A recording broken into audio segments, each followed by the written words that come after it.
El siguiente programa es para todas las edades. No contiene escenas de sexo o violencia. Es apto para toda la familia. Cuenta con el sistema Closed Caption y es financiado con recursos del Fondo Único de TIC. El presidente Gustavo Petro se reunió en Caracas con la presidenta encargada de Venezuela. Colombia y Venezuela fortalecen seguridad en la frontera y abren la relación a nuevas oportunidades comerciales. El buque Bencos-Biojó sigue llevando salud al pueblo del Pacífico. Más de 2.600 personas del litoral han sido atendidas con los más altos estándares médicos. La política de educación, un libro que se escribe todos los días en los territorios. El presidente Petro entrega en Jumbo un nuevo edificio inteligente para más de 20.000 estudiantes. Prevenir es mejor que curar. Minsalud lidera gran jornada nacional de vacunación en todo el país. En el campo florece la esperanza, se derrota la pobreza. Según el DANE, más de 200.000 personas salieron de la pobreza rural en el último año. Y se refuerza la seguridad en la frontera con Ecuador. Tenemos más en Así Avanza el Cambio.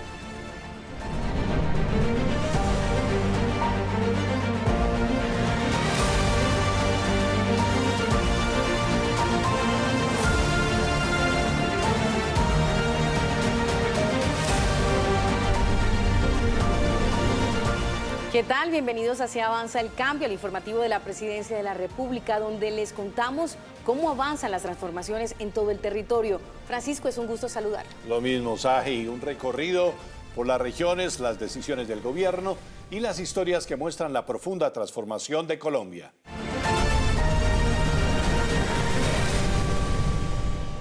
En el Palacio de Miraflores, en Caracas, Venezuela, se realizó un encuentro trascendental entre el presidente Gustavo Petro y la presidenta encargada del vecino país, Delcy Rodríguez. Un espacio enfocado en el fortalecimiento de la seguridad fronteriza y los lazos de cooperación bilateral.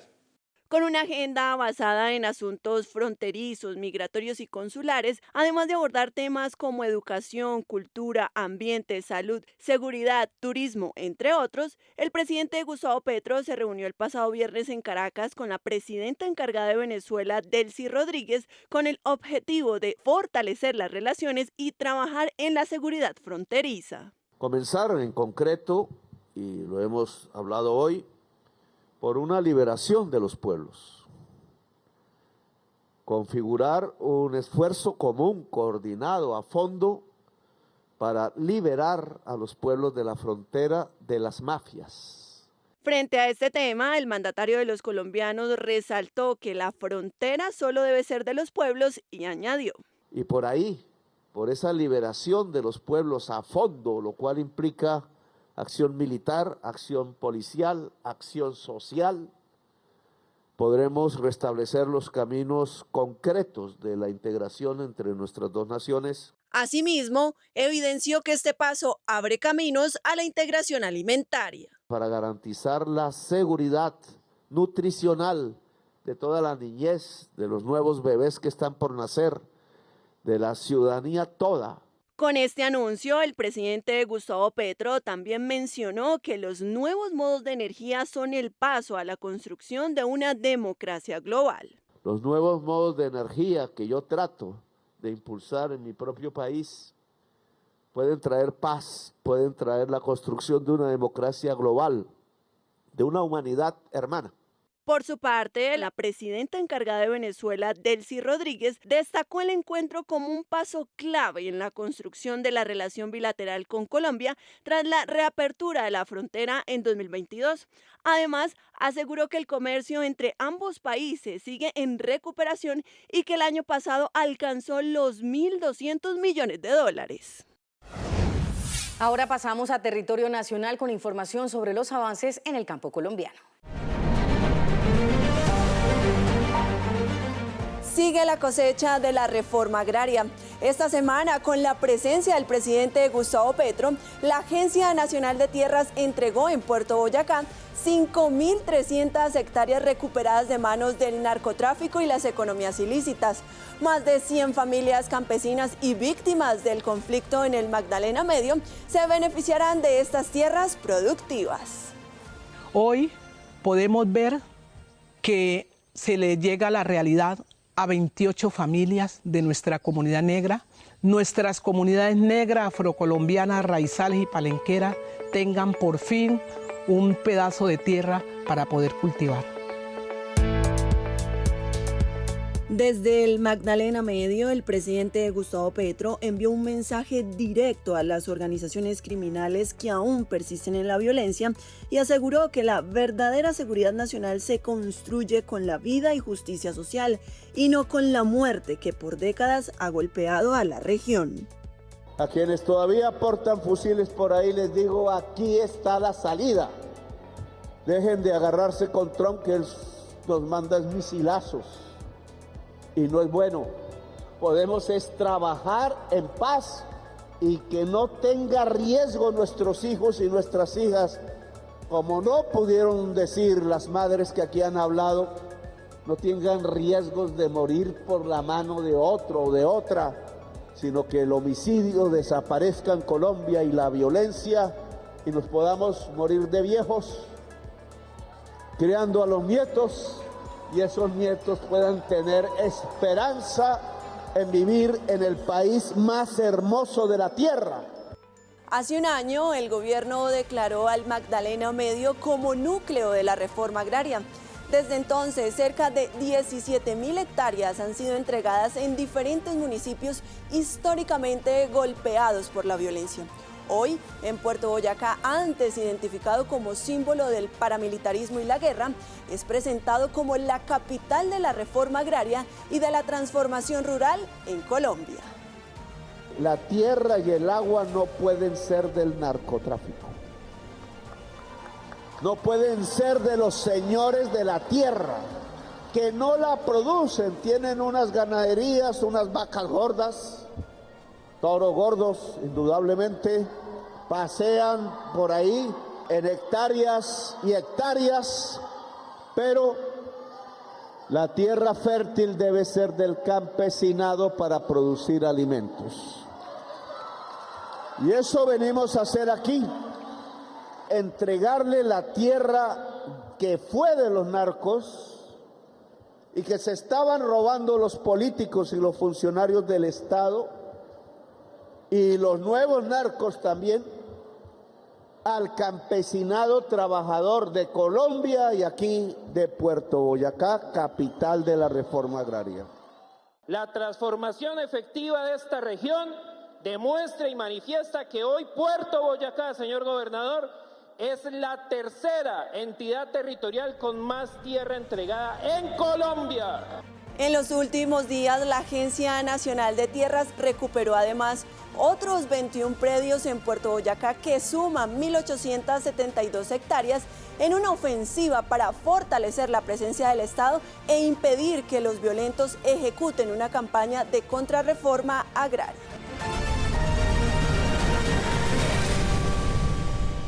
En medio del debate jurídico sobre el salario mínimo vital en Colombia, la reciente decisión del Consejo de Estado mantiene vigente el decreto transitorio mientras se resuelve de fondo la legalidad de la medida. Sin embargo, persisten dudas sobre el futuro y el impacto que podría tener para millones de trabajadores. Es por esto que a esta hora estamos con el ministro Antonio Sanguino. Gracias por acompañarnos en este espacio informativo y comencemos con lo siguiente. ¿Cuál es la situación actual del salario mínimo vital tras la decisión del Consejo de Estado? No existe ninguna duda, Zahira. El salario vital está vigente. Lo que sucede es que hemos presenciado de nuevo unos cantos de sirena de sectores empresariales que habían demandado el salario vital y que pretendían ahora quitarle o interpelar las competencias del Consejo de Estado para haber solicitado un decreto transitorio de salario vital. ¿Qué querían con ello? Que también se cayera el decreto transitorio porque según ellos el Consejo de Estado no tenía competencia para haberlo solicitado. Y el Consejo de Estado les ha dicho, no señores, nosotros teníamos competencia para expedir una medida cautelar de suspensión del decreto del 30 de diciembre del 2025, el primer decreto de salario vital, pero también teníamos competencia para pedir o para solicitar un decreto transitorio que fue el que expidió el gobierno con el mismo incremento del 23.7%. Los empleadores deben pagar el salario vital, los trabajadores deben recibirlo, tal cual ha ocurrido desde el 1 de enero hasta la fecha, y seguramente el Consejo de Estado se pronunciará cuando ya esta medida es irreversible porque ya pasó el año de su vigencia. Es más, cuando tuvimos que expedir el decreto provisional para repetir el salario vital, los propios sectores empresariales dijeron que no era aconsejable que se desmontara el salario vital o el incremento del 23%. Así que, trabajadores, empresarios, tranquilos, que el salario vital está vigente tal como lo acaba de ratificar el Consejo de Estado. O sea que no hay ningún riesgo de que esa medida pueda echarse para atrás. Cuando ya el país y la Comisión de Concertación vaya a discutir el nuevo salario para el 2027, en ese momento el salario vital ha cumplido su ciclo y su vigencia para este año. Es decir que en este margen de tiempo no habría ninguna posibilidad de que el Consejo de Estado eche para atrás esa medida. Yo no lo creo. Primero porque hay unas realidades económicas. O sea, el salario vital ha generado más bien impactos positivos, tanto en materia de justicia laboral, en materia de cierre de brechas salariales, como también en el comportamiento de la economía. La tasa de desocupación sigue bajando, el crecimiento económico se mantiene a un ritmo casi al doble de los países de la OCDE, la informalidad sigue bajando.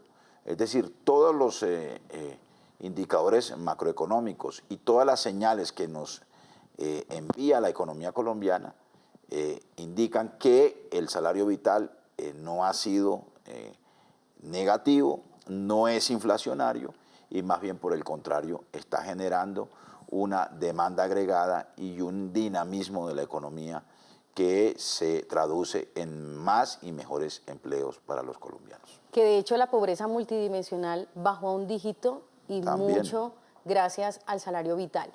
Partiendo de esas noticias importantes o de esos resultados importantes, quiero hablarle de economía popular. En estos días usted estuvo en este Consejo Nacional de Economía Popular. ¿Cómo avanza eso?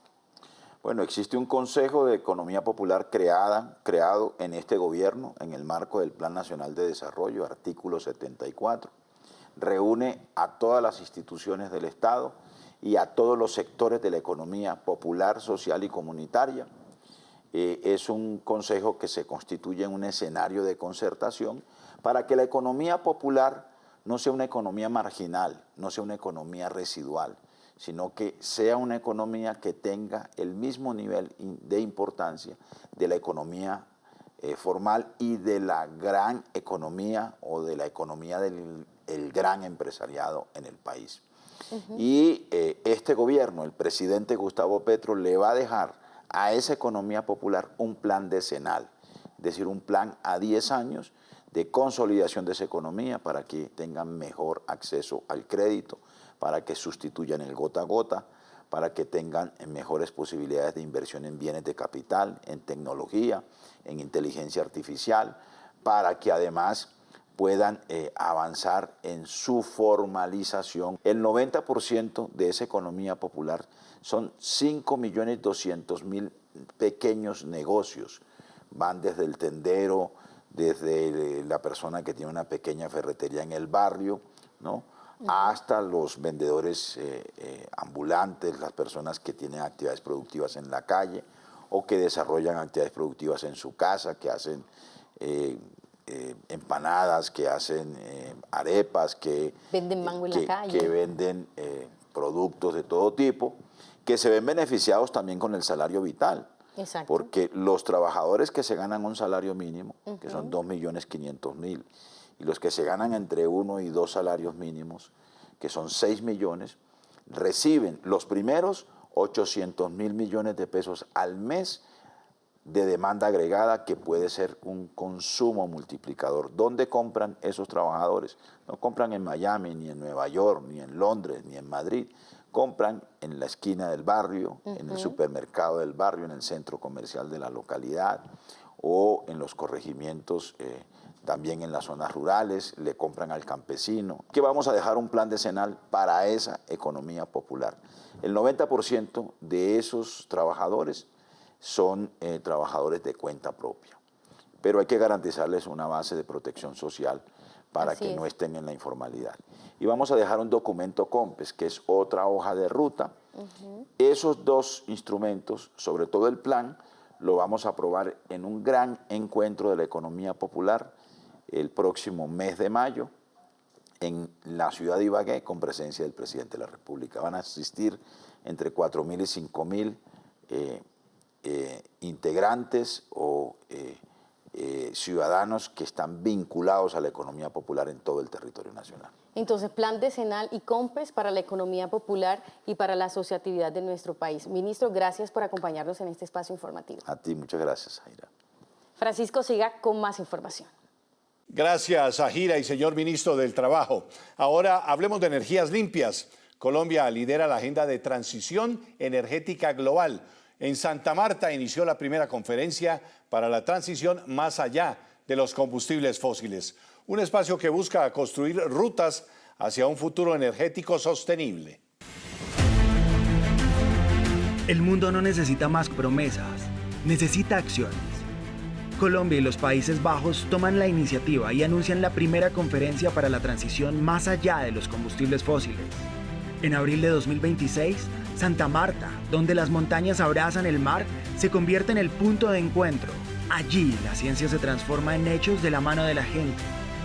Del 24 al 29 de abril, el mundo avanza hacia una transición justa, ordenada y equitativa. Tenemos en este momento confirmados viajando ya las delegaciones de 56 países.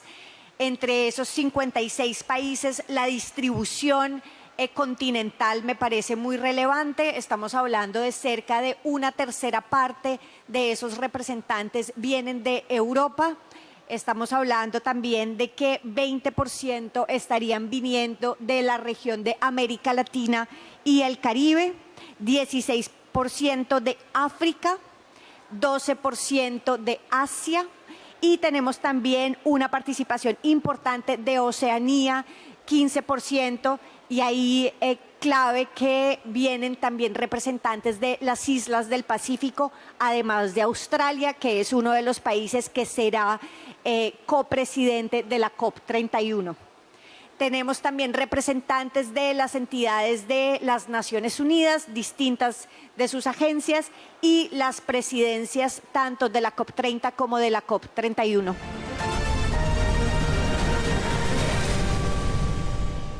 Colombia, tu casa. Gracias a las políticas del gobierno, más colombianos acceden a vivienda propia o mejorada. Así se cumple la meta del Plan Nacional de Desarrollo de reducir el déficit habitacional en el país. El gobierno del presidente Gustavo Petro logró en un año antes de lo previsto cumplir con la meta del Plan Nacional de Desarrollo de reducir el déficit habitacional en Colombia. Según la Escuela Nacional de Calidad de Vida 2025 del DANE, el indicador cayó 1,2 puntos porcentuales, pasando de 26,8% en 2024 a 25,6% en 2025. Yo como madre cabeza de hogar, sino como cualquier persona que tiene pues el deseo de llegar a tener su vivienda propia, el lugar donde pues va a estar, no sé, por mucho tiempo, ¿verdad? Esto implica que es como que lo que más te llena a ti de orgullo, de razón de ser, de ver que también lo que tú quieres, pues lo puedes lograr. La reducción fue más significativa en las zonas rurales, donde el déficit habitacional bajó 2,6 puntos, al pasar de 61,2% a 58,6%. Además, el déficit cualitativo relacionado con carencias en servicios públicos, hacinamiento y materiales de vivienda también disminuyó 0,7 puntos porcentuales, reflejando mejoras en la calidad de vida de miles de familias. El tener una vivienda digna, claro que te dignifica, claro que mejora tu calidad de vida. O sea, tú sabes lo que es estar toda tu vida de pronto pagando un arriendo, de pronto estando en condiciones que tú no quieres, pero que te toca a estar ya en algo que es propio. Eso es algo que te llena demasiado. Este resultado se suma a otros avances sociales del gobierno, como la reducción del índice de pobreza multidimensional, que por primera vez en la historia se ubicó por debajo del 10%, alcanzando el 9,9% en 2025. Las políticas de acceso a vivienda, agua potable y mejoramiento habitacional siguen transformando las condiciones de vida en el país. El presidente Gustavo Petro inauguró en Jumbo el nuevo edificio inteligente de la institución universitaria Antonio José Camacho, con el que se impulsa la educación superior gratuita y la meta de lograr cobertura total para los jóvenes. El presidente Gustavo Petro puso en marcha en Jumbo, Valle del Cauca, el nuevo edificio inteligente de la institución universitaria Antonio José Camacho, una obra que beneficiará a más de 20.000 estudiantes y fortalece la educación superior en el país. Lograr la sociedad del conocimiento, 100% de jóvenes estudiando en educación superior, es la meta. Y esto implica ampliar aún mucho más la educación superior. Y esto implica más gobiernos que se comprometan con la juventud en Colombia. La infraestructura denominada Smart Campus Norte tuvo una inversión superior a 73.000 millones de pesos y marca el inicio de un modelo de universidad inteligente, alineado con la transformación digital y la industria 4.0. Gracias a la política de gratuidad, nuestro proyecto educativo se convirtió en un baluarte de la diversidad, por lo cual hoy nos autodenominamos una unidiversidad. De nuestros casi 18.000 estudiantes, el 18% proviene del Pacífico nariñense.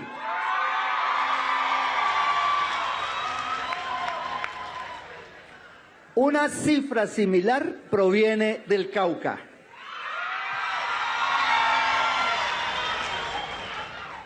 En total, 57% de nuestra población no es de Cali. Además, una gran proporción de nosotros nos reconocemos afrodescendientes porque somos pacíficos, tenemos sus raíces y tenemos su identidad.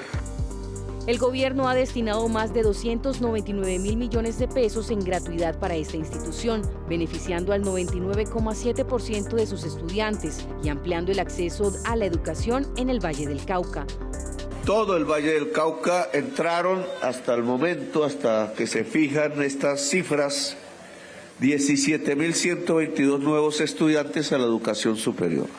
El objetivo de este gobierno es superar necesidades fundamentales, permitir el pensar. Si se superan necesidades, se puede pensar en libertad y se encuentra la libertad, como decía el filósofo. El nuevo campus hace parte de un plan maestro que contempla 8 edificaciones y busca consolidar a la institución como referente en formación tecnológica y digital. Hoy recibimos este logro histórico como un abrazo, no solo desde un edificio que se construyó, sino realmente del proyecto de país que nos estamos pensando y que hoy la educación funge como una herramienta fundamental para la paz en Colombia. Este gobierno dejará financiada la segunda fase del edificio de la Unicamacho. Este edificio que estamos inaugurando y la universidad pública, gracias al esfuerzo financiero que el presidente Gustavo Petro ha destinado durante estos 4 años de mandato, pues es parte de ese cambio en la historia y ese de renacer en la industria de Jumbo y del Valle del Cauca. Avanza la transición energética. Colombia ratifica el compromiso con la movilidad sostenible. El gobierno nacional impulsa el uso del taxi eléctrico, que se verá con mayor frecuencia rodando por las calles de Bogotá. La movilidad limpia ya es una realidad en Colombia. En Bogotá comenzaron a rodar los primeros taxis eléctricos, marcando un paso clave en la transición energética del país. La iniciativa hace parte del programa de ascensos tecnológicos del gobierno y busca modernizar el transporte público, reducir la contaminación y mejorar las condiciones de vida de los conductores. Y con este programa buscamos, entre otras, renovar 54.000 vehículos al 2036. Es una meta grande y por eso estos primeros pasos seguros y firmes son tan importantes, porque nos dan la confianza y la credibilidad para seguir avanzando. En esta primera etapa entrarán en operación 320 vehículos cero emisiones, lo que permitirá reducir hasta un 34% la contaminación generada por este sector. Para facilitar el acceso, se habilitó una línea de crédito por 14.800 millones de pesos en alianza con entidades financieras. Recibimos ya más de 220 postulaciones, 223 exactamente. El 29% han sido lideradas por mujeres. Pero el impacto no es solo ambiental.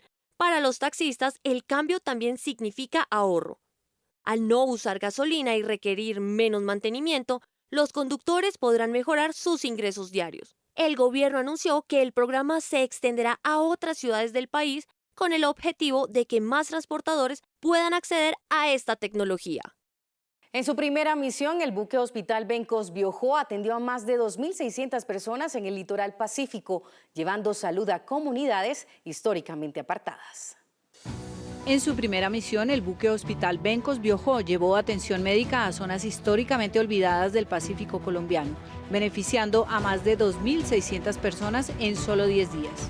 La embarcación recorrió corregimientos de Buenaventura como La Bocana, Huanchaco, Ladrilleros y La Plata, donde miles de habitantes enfrentaban largas y costosas travesías para acceder a servicios de salud. Durante la jornada se realizaron más de 400 consultas de medicina general, 321 atenciones odontológicas y más de 230 servicios de laboratorio, además de atención en pediatría, ginecología y medicina interna. El buque también permitió realizar cirugías, diagnósticos especializados y detectar a tiempo enfermedades, evitando desplazamientos que podrían tardar días. Colombia lanza una nueva jornada nacional de vacunación para proteger la salud de la población.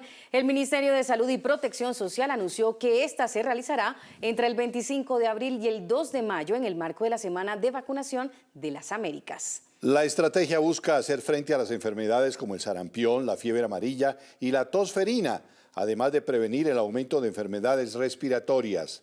En todo el país se espera proteger a más de 140.000 personas con jornadas simultáneas en todos los municipios.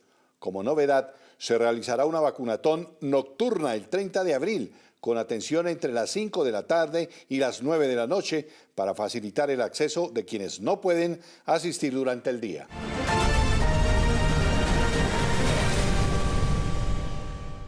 Las inversiones en el campo siguen mostrando resultados. Según el DANE, la pobreza multidimensional rural bajó del 24.3% en 2024 a 22.4% en el 2025. Esto representa cerca de 205.000 personas que salieron de esa condición de pobreza. La pobreza en el campo colombiano sigue bajando. Según el DANE, el último año más de 200.000 personas salieron de la pobreza multidimensional en zonas rurales.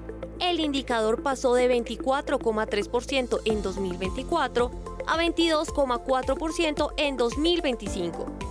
Y si se mira en 3 años, la reducción es aún mayor. Bajó de 27,3% en 2022 a 22,4% en 2025. Esto significa que hoy hay menos hogares rurales con problemas en educación, salud, empleo y acceso a servicios básicos. Además, la brecha entre el campo y la ciudad también se redujo.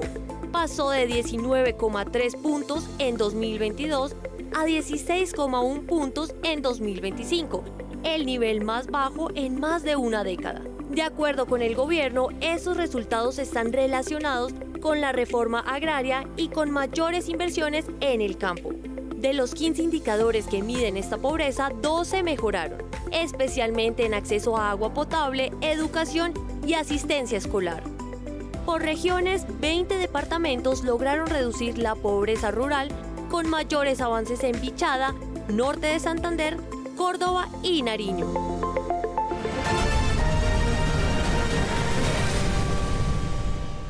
La Mojana se desborda de esperanza. Avanzan soluciones para mitigar inundaciones. Con una inversión superior a 17.000 millones de pesos, el gobierno logró desviar más del 60% del caudal del río Cauca. Reduce así el riesgo para miles de familias. El gobierno nacional anunció un avance clave para prevenir inundaciones en La Mojana. Logró desviar más del 60% del caudal del río Cauca en esta región del país. La intervención se realizó con recursos superiores a 17.000 millones de pesos a través de la ampliación del canal La Esperanza, una obra diseñada para aliviar la presión en el crítico boquete de Caregato. Según la Unidad Nacional para la Gestión del Riesgo, la obra alcanzó el 100% de ejecución con la excavación de más de 309.000 metros cúbicos de material. En crecientes de alrededor de 3.500 metros cúbicos, cerca del 60% pasa hoy por ese canal. ¿Esto qué quiere decir en pocas palabras? Quiere decir que la obra funcionó, que un porcentaje muy importante de cerca del 60% del agua hoy pasa por ese canal y no por el boquete conocido como Caregato. La capacidad del canal aumentó en cerca del 76%, superando ampliamente las proyecciones iniciales. Además, la velocidad del agua mejoró, lo que permite un flujo más estable y disminuye el riesgo de bloqueos. Hoy la intervención está funcionando, el río Cauca está socavando el canal de la Esperanza y él mismo se está ensanchando. Con esta obra, el gobierno asegura que avanza en la protección de miles de familias en La Mojana, mientras se espera una solución estructural definitiva para la región.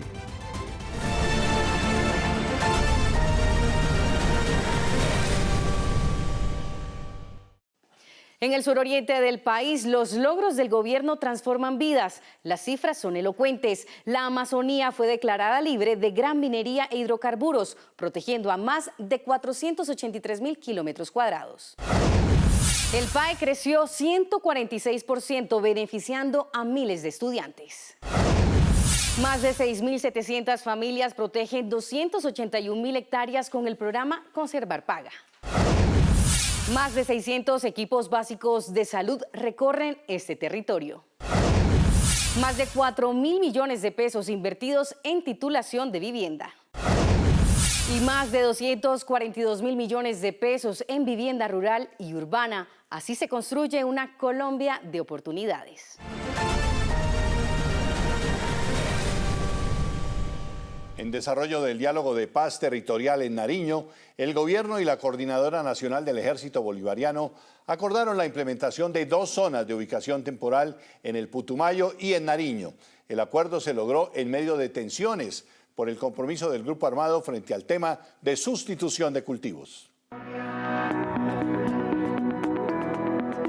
El gobierno nacional advirtió que los diálogos de paz con la Coordinadora Nacional del Ejército Bolivariano atraviesan un momento decisivo y condicionó su avance a un compromiso claro de ese grupo armado para desligarse de las economías ilícitas.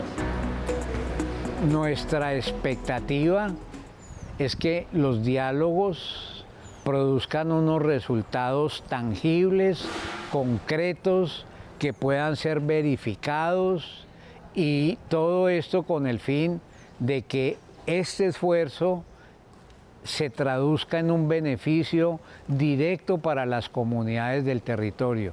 Estamos en una hora de definiciones y pues justamente en esas situaciones es en donde se producen tensiones fuertes que esperamos superar por la misma ruta que hemos andado en momentos anteriores, es decir, a través del diálogo y de la palabra. El pronunciamiento se dio tras la interrupción del 7º ciclo de conversaciones en medio de diferencias frente al papel de la organización en la erradicación de cultivos de uso ilícito. El jefe negociador del gobierno anunció cómo serán implementadas las zonas de ubicación temporal en Putumayo y Nariño. Hay un avance importante en la mesa que se refleja en acuerdos en distintos temas. Hemos acordado la creación de 2 zonas de ubicación temporal y capacitación integral, una en Putumayo y una más recientemente acordada en la zona de la Laguna Chimbusa, acá en Nariño. Lo que tenemos proyectado es que para mediados del mes de mayo ingresen las primeras 100 unidades de comandos de frontera a la zona de ubicación temporal ya identificada y ubicada. Ese ingreso de esas unidades tiene que hacerse sin uniformes y sin armas. No será una zona de despeje. Y continúa la ofensiva contra el crimen organizado. Capturas, judicializaciones y grandes incautaciones muestran resultados en todo el país. En el primer trimestre del año, la Policía Nacional de Colombia desató una ofensiva sin precedentes contra el crimen organizado. Esto es narcotráfico, cibercrimen, el cual dejó 231 capturas y 72 en flagrancia y 159 por orden judicial. Las autoridades realizaron 73 allanamientos y la destrucción de 3 laboratorios clandestinos. Los operativos permitieron la incautación de más de 14 toneladas de cocaína y más de 1 tonelada de marihuana, así como 94 armas de fuego decomisadas, 76 vehículos recuperados y 407 dosis de drogas sintéticas decomisadas. En la lucha contra el cibercrimen, los avances en el primer trimestre fueron del 18%, registrando 90 capturas, 65 de ellas por delitos informáticos y 25 por explotación sexual infantil. Tiene que haber un acompañamiento permanente.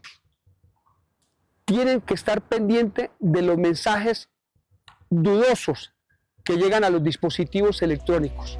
De igual forma, se logró el esclarecimiento de 1.298 denuncias, beneficiando a 7.730 víctimas. Gracias a la cooperación internacional se realizaron 60 retenciones por notificación roja y 65 extradiciones. Francisco, ¿y qué está pasando en la frontera con Ecuador? En esa parte del sur del país se reporta una reducción de los delitos y un aumento en las incautaciones. El ministro de Defensa, Pedro Sánchez, celebró la caída en la tasa de homicidios en departamentos fronterizos colombianos. El funcionario destacó que en la frontera con Ecuador, las incautaciones de cocaína subieron un 28%, pasando de 62 a 80 toneladas entre los años 2024 y 2025, en medio de la reducción de cultivos de coca. En Nariño y Putumayo se desarticularon 10 estructuras criminales, se neutralizaron 3.930 integrantes de grupos delincuenciales y se incautaron 3.700 armas, así como 25.000 explosivos. Según el ministro de Defensa Nacional, los grupos ilegales han dejado de percibir 32.000 millones de pesos y 143.000 millones en bienes por extinción de dominio. Estas acciones se realizan con el apoyo de 15.200 efectivos del Ejército, así como de la Fuerza Naval, 2 comandos aéreos, 8 pelotones blindados, 16 unidades fluviales, así como 6 aeronaves contra el narcotráfico y minería ilegal. En el Consejo de Ministros, el gobierno anunció apoyo a los comerciantes en la frontera con el Ecuador, refuerzo militar, y el presidente Petro dijo además que donde más se han reducido los cultivos de coca es en esa frontera con el Ecuador. En el Consejo de Ministros de los últimos días, el primer mandatario de los colombianos dijo que los mismos campesinos están erradicando voluntariamente los cultivos de coca, sobre todo en los departamentos de Nariño, Putumayo y Catatumbo. Donde más se ha reducido los cultivos de hoja de coca, 22.000 en todo el país, hectáreas, es en la frontera con Ecuador. Es donde más el campesinado me ha ayudado, afro la mayoría, selvático en el Putumayo. Hay unas negociaciones de paz ahí, con grupos que están ahí, que yo sé que son narcotraficantes de lado y lado, porque están ahí, es porque pasan por Ecuador, porque es fácil exportar cocaína por los puertos. La ministra de Comercio, Industria y Turismo, Diana Marcela Morales, explicó las tasas diferenciadas de arancel que estableció Colombia en el comercio con Ecuador. Hemos identificado a través de esta metodología algunos bienes que representan insumos para la producción nacional o que no tienen producción interna, para lo cual se ha decidido mantener en arancel cero las importaciones por parte de Ecuador. La ministra de Industria, Comercio y Turismo también anunció apoyo para la economía popular en zonas francas y líneas de crédito para apoyo a los exportadores. Está también la definición de una línea de crédito con Bancoldex. Ya firmamos el convenio con Bancoldex, en el cual el Ministerio de Comercio, Industria y Turismo aporta 5.000 millones de pesos para que esto se traduzca en 78.000 millones de pesos, los cuales tendrán tasas compensadas, periodos de gracia, para o destinado principalmente para las empresas que tienen vocación exportadora a Ecuador. Por su parte, la ministra de Agricultura, Marta Carvajalino, explicó las estrategias de Colombia para restringir la entrada de productos frescos desde el Ecuador y proteger a nuestros nacionales. Nosotros básicamente llevamos azúcar, llevamos palma, que son productos que están en las dos balanzas, algo de café, y lo que necesitamos o lo que hemos logrado hacer también es contener una entrada irregular de arroz y de productos frescos como papa y plátano. El ministro de Defensa, Pedro Sánchez, dijo que hay mucha desinformación y habló del reforzamiento militar en la frontera con Ecuador. Llegan 9 pelotones más a reforzar la zona. Son soldados profesionales que van a graduarse muy pronto, en mayo y en julio van a estar allá. Llegan también 200 policías más. Una patrullera oceánica de las que se construyó en Cotecmar ya se pasó al Pacífico y está allá desde febrero. También se movieron 2 patrulleras de costa para garantizar mejor la seguridad. La presencia del gobierno colombiano en las fronteras sigue avanzando, no solo en seguridad, sino en amplio comercio y vida para miles de personas que habitan en las zonas limítrofes de Colombia con otros países. Compañeros, como cada semana es un gusto saludarlos porque seguimos trayendo grandes noticias para una Colombia de oportunidades en el exterior. Hablamos con la cónsul de Colombia en Barcelona, Gillian Mahmoud, el cual nos contó sobre grandes avances en materia migratoria con la entrada en vigor del Real Decreto de Regularización Masiva en España. Uno de los más importantes es sin duda alguna el Real Decreto de Regularización Masiva que entra en vigor, y creo que es un triunfo importante especialmente para la sociedad civil migrante, no solamente colombiana. Es un decreto que va a beneficiar a cerca de 500.000 de migrantes de distintas nacionalidades, y que si bien es algo que nace del gobierno español en su independencia y soberanía, sí es un trabajo que se ha impulsado muy fuertemente desde la sociedad civil migrante, y eso es algo que nosotros queremos resaltar. En la atención a colombianos en el exterior, el gobierno nacional ha implementado mejoras tecnológicas para facilitar trámites y garantizar un servicio más ágil y transparente.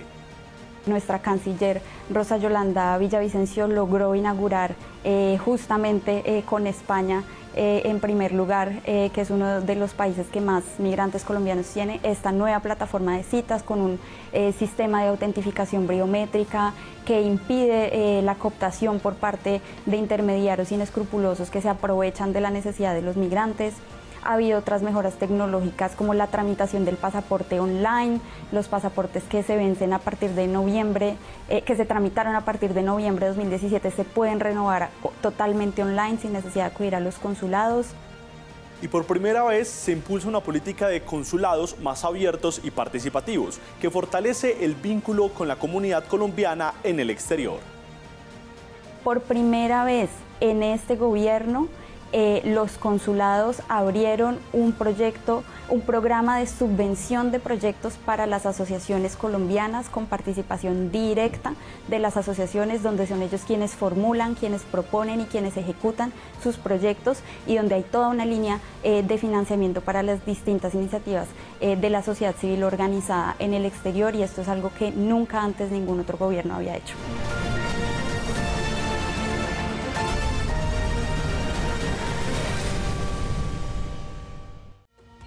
Lupa las noticias falsas con Celso Tepe Crespo. La primera, el periodista Julio Sánchez Cristo afirmó que Colombia volvió al mapa del hambre con 6.6 millones de personas, equiparando inseguridad alimentaria con hambre y sugiriendo un fracaso del gobierno Petro. Eso no es cierto, aclaremos. El presidente Gustavo Petro fue contundente en su respuesta. Les dijo, confunden riesgo con realidad. La inseguridad alimentaria es una alerta futura, no un hambre actual. Los datos lo desmienten. La pobreza en Colombia ha bajado según el DANE. La mortalidad por desnutrición infantil se redujo a la mitad. Prueba de lo que el hambre ha disminuido en este país durante este gobierno. El riesgo hoy está ligado más bien a la crisis climática, a conflictos, afectando regiones específicas y por eso el gobierno Petro actúa con reforma agraria y con adaptación climática. La segunda, la activista Catalina Suárez y la revista Semana difundieron que el presidente Petro se habría reunido con personas vinculadas a alias Fito en Ecuador. Eso no es cierto. Aclaración, el presidente Gustavo Petro desmintió tal hecho, no tiene ningún vínculo con criminales ecuatorianos y denunció más bien una campaña de desprestigio y desinformación. Además, los hechos contradicen esa narrativa. Más de 22.000 hectáreas de hoja de coca fueron erradicadas voluntariamente en 2025, evidenciando más bien avances reales contra las economías ilegales en Colombia. Y la tercera, sectores de oposición difundieron que el gobierno del cambio eliminaría el presupuesto de las ciencias en el país para el año 2027. Eso no es cierto. El gobierno del cambio aclaró que no hay eliminación del presupuesto de las ciencias, sino más bien una reorganización estratégica. La inversión sigue enfocada en transición energética, en agroindustria, en salud. Y aunque ha habido ajustes, sí, no existe ningún desmonte del presupuesto para el sector de las ciencias.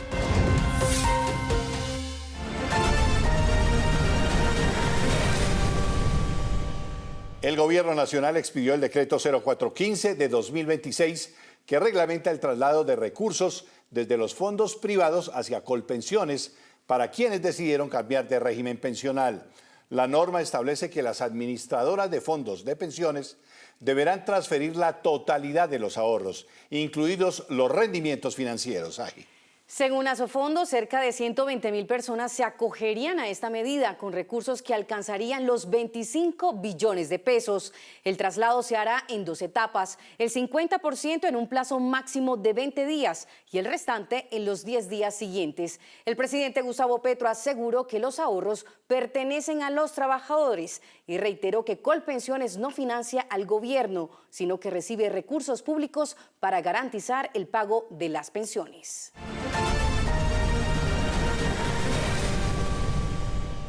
Se inauguró la versión número 38 de la Feria Internacional del Libro de Bogotá, Filbo 2026. Y en el marco de la apertura conversamos con la directora del evento sobre los principales ejes de esta edición, que reúne la diversidad cultural del país y que se desarrollará hasta el 4 de mayo en Corferias. Y yo les saludo desde esta fiesta cultural, es la Feria Internacional del Libro de Bogotá en la versión número 38, un momento muy esperado para no solo colombianos, para el continente entero. Es más, India es el país invitado y está con nosotros la anfitriona de esta gran fiesta, que es la directora Adriana Ángel. Adriana, gracias por estar con nosotros en este espacio. Cuéntanos qué trae esta fiesta cultural. Ay, gracias a ustedes por estar aquí acompañándonos.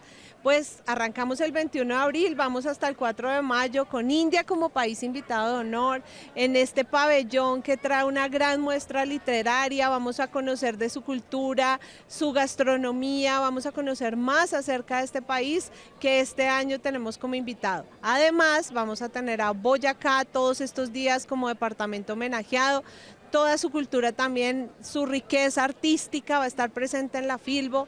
Van a ser en estos 14 días de feria más de 2.300 actividades, más de 500 invitados pensados para todos ustedes. Directora, justo detrás de nosotros tenemos el pabellón de India. ¿Qué tiene para mostrarnos este país? Veíamos que gran porcentaje de la producción de los contenidos de la industria librera de India tiene que ver mucho también con el hinduismo y con todo este sincretismo espiritual. Cuéntanos un poco qué viene este país a mostrarnos y a contarnos a Latinoamérica. Bueno, pues es que es una gran coincidencia que este año el tema de la feria sea el silencio, que nos estemos invitarnos a escucharnos, a leernos y que India, con su mensaje también de Namaste, del silencio, esta introspección, nos va a mostrar toda su literatura de bienestar, de salud mental, de todo este proceso que ellos también en su literatura nos comparten. Y además tenemos una gran librería en donde vamos a conocer más sobre la literatura infantil y juvenil, porque tienen una producción muy rica para niños, niñas y jóvenes, libros en español, español, en inglés, en hindi. Además, este pabellón vamos a conocer a los autores clásicos de India, una presencia muy fuerte de artistas con muestras artísticas y cine. Todos los días vamos a tener cine de India en ese pabellón. Directora, gracias. Una invitación final para que todas las personas que nos están viendo vengan y se unan a esta gran fiesta del libro. Bueno, pues los y las esperamos de aquí hasta el 4 de mayo. Recuerden que los horarios son de 10 de la mañana a 8 de la noche. Más de 100 actividades diarias programadas para ustedes. Bienvenidos a la Feria Internacional del Libro de Bogotá. En la inauguración de la Feria Internacional del Libro de Bogotá, la ministra de las Culturas, Yanaika Damani, aseguró que hoy leer es un derecho en expansión, con más inclusión y presencia en todo el país. Bajo el lema Colombia Casa Común, esta edición reúne la diversidad de lenguas, saberes y prácticas culturales con India y Boyacá como invitados de honor. El gobierno anunció inversiones por más de 110.000 millones de pesos en lectura y bibliotecas, una red de más de 1.500 bibliotecas públicas y la circulación de más de 2 millones de libros. Además, se presentó la Biblioteca de Escritoras Colombianas, que rescata la obra de 97 autoras históricamente invisibilizadas. Muy bien, desde Corferias con la directora de la Filbo, Adriana Ángel, sigan ustedes con más información. Francisco, un buen plan para ir en familia, poder viajar gracias a las letras. Y así, con esta información, llegamos al final de esta emisión. Feliz semana para todos. Claro que vamos a la Feria del Libro. Recuerden que la información continúa en todas nuestras plataformas digitales de la Presidencia de la República. Nos vemos. Hasta pronto. Hasta pronto.